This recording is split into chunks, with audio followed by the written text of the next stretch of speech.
Well, good morning, everybody. Guatemala here. And today I want to do this quick live stream. I promise I'm going to try and keep it short. We all know I normally promise that. It doesn't happen that frequently, but I'm going to try. I want to talk to you about the 3 E's of marketing within the allied health industry, and particularly marketing done by mental health professionals. Hey Salema, how are you? So exciting to have you on here. Hope you're having a fabulous, what day is it today? Wednesday. I thought I'm gonna have a quick chat with you guys. I've actually just hopped off a podcast interview. I was interviewed by a podcast presenter from Canada, I think, and Bonnie, and she's just such a lovely person. It was so awesome speaking to her, and she does the Holistic Entrepreneur podcast. So check that out. My podcast will only come out, I think, like mid-September, but I will keep you guys posted. So let's talk about the 3 E's of marketing for mental health professionals. Now, I know that when people ask me about marketing, they normally want to get into the nitty-gritty stuff. Like they want to know what's the tactics and what is the strategies, exactly this list of things that I need to do in order to market my practice, my program, my course, my clinicians, whatever it is that we want to market, right? But I would recommend, before you get into the detailed micro strategies and tactics of marketing, that you take a step back, okay? And you first look at it more from a holistic and macro perspective. And you need to keep the 3 E's in mind when you want to embark on this marketing process. Okay, so the first E, no surprises what the first E is, and that is that it has to be ethical. Hey Kim, welcome to the live stream. We're talking about the 3 E's of marketing for mental health professionals, and the first E is it has to be ethical. Okay, so each of us as a mental health professional has an obligation to go, okay, for my profession, my discipline, my industry, what are the rules, regulations that I am regulated by? Because, I am speaking from an Australian perspective, and I know that there's different rules, right? Depending on who your registration body is. So each of us need to make the time to familiarize ourselves with what is those rules and obligations, right? No use studying for 6 years and then you get in trouble for doing the wrong type of marketing because you're breaking some or other, ethical rule regarding advertising, for example. You don't want to do that. So before, like I said, you get into the nitty-gritty stuff, you need to know from a macro perspective what is ethical within the marketing in your industry, within the rules set by your registration body or the body that regulates your industry, and make sure that you know what those are. Because if something's not ethical, you shouldn't be doing it because you can't do it. It's against your ethical code, right? So you need to get that right, and that is the first E that you need to keep in mind. All right, the second E is this. Hey Tess, how are you? Great having you on here. So the second E is it has to be easy, okay? It has to be easy, because what I do know is that unless it is easy, you're not gonna do it, right? 2 days in a row, do you want a prize? Yes, I'll have to think about what that could be, but you do win a prize.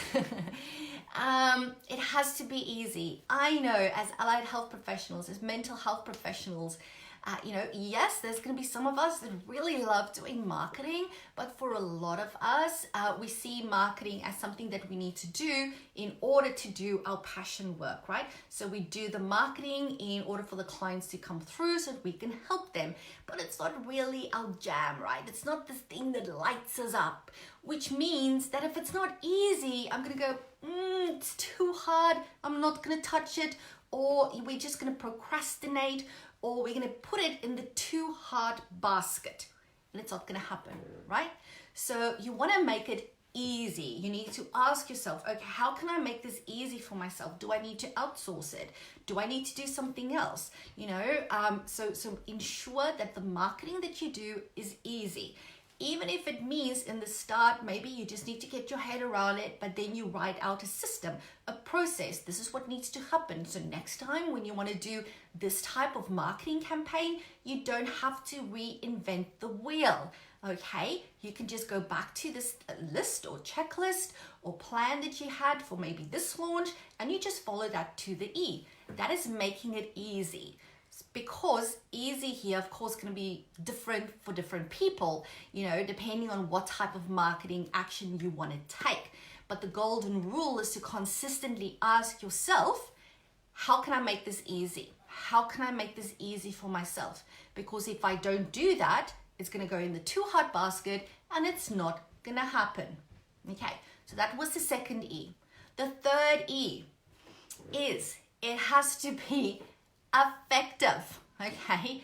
Has to be effective, because if it's not effective, you shouldn't be doing it, right? If it's not effective, it's a waste of your time, your money, your energy, your everything, okay?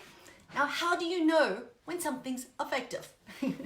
Well, you can start by asking somebody like me that's been there, done that, right? So I often share my marketing strategies. I've got a private practice marketing academy. I share everything in there.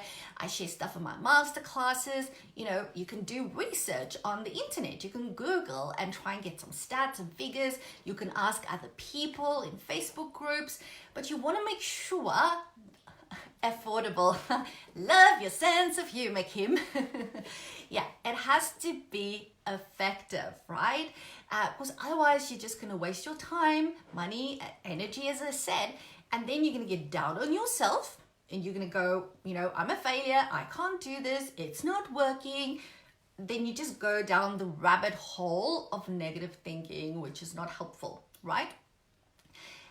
That doesn't mean that you can't try new strategies, okay? I am consistently trialing new marketing strategies and tactics at my group private practice called the Psych Professionals, because that's how I roll. I like to think outside the box. I like to always be one step ahead. I like to try new things, right? Hey, Natasha, thanks for hopping on and joining. Which means that if I'm doing and engaging in a marketing strategy that I've never done before, I really don't know if it is effective, right? So when I go into it with the goal being to determine, is this actually effective? And obviously I need to make sure before I make that decision to, let's say, pursue a new marketing strategy, to go, yes, I do have the time, money, i.e. the resources behind trialing this thing. And obviously in my gut, I need to believe that this is going to happen so that I can put the energy and resources behind it. And I would have done some research, right? I often look at what other industries are doing and I ask myself, okay, how can I use this, which seems to be working amazing in that other industry? How can I use that within my highly regulated industry? How can I make it effective? And will it be effective with our client group, with our population group, right? No worries, Robin, just excited to have you here, even if it's just for a minute or two.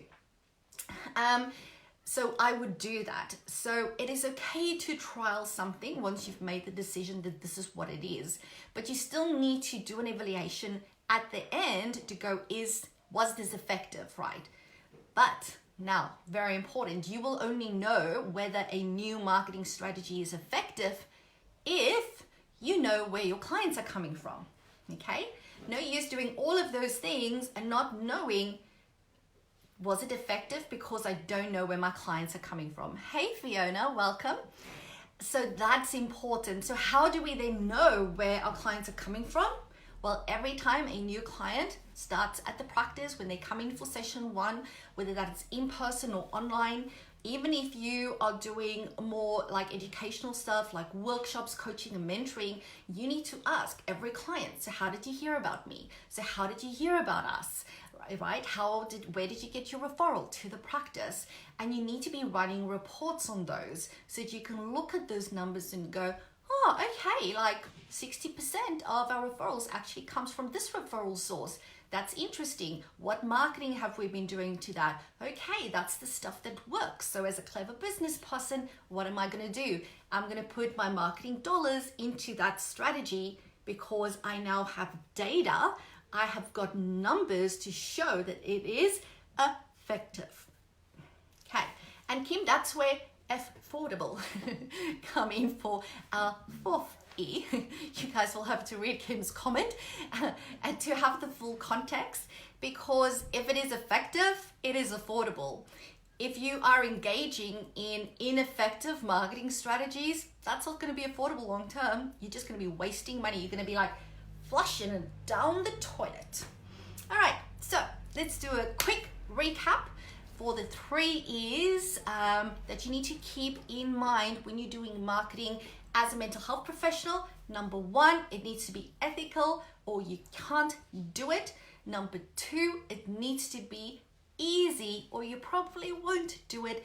And number 3, am I counting correctly? It has to be effective or you should not be doing it.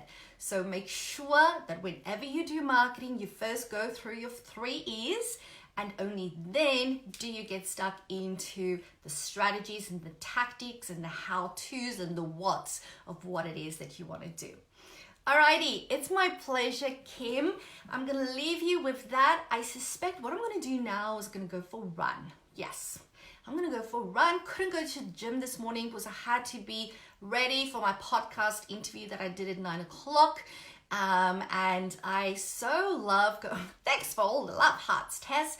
And I have actually been doing exercise now. Today will be day 10 in a row. And it's like, I can't stop on day 9. I have to do at least 10. So I might go for a quick run just here in the neighborhood, get a bit of sweat on, then have some breakfast because I haven't had breakfast, and then get stuck into my day. So whatever it is that you're doing, have a fabulous one.